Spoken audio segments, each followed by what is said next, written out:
Today we're going to be looking at homographs, and homographs are two words that mean different things, but they're spelled the same.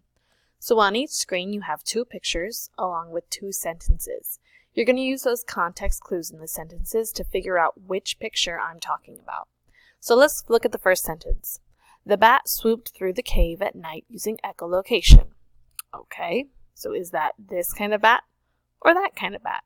I know I can see by the word cave and swooped and night that it's talking about the animal. So what I'm going to do is click on the arrow.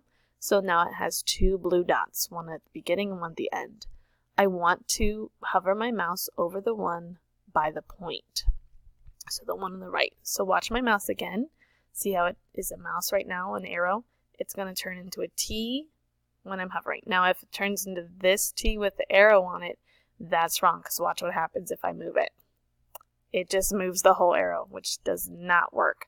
So take your mouse and hover over that blue dot. When it turns into a T, you can click and drag it to the sentence that it matches. And you can see that now I can see that bat belongs to that sentence.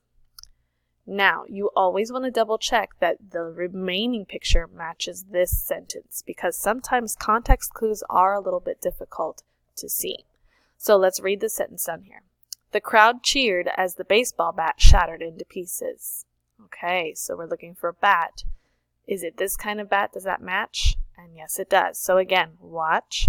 I'm going to click on that arrow so I have one of the blue dots at the beginning, one at the end. I'm going to hover over that blue dot so it turns into a T.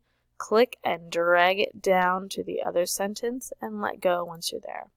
And then that shows your teacher that this bat belongs to this sentence and that bat belongs to that sentence. There are a few more for you to practice with, and when you get to the end, you may turn it in.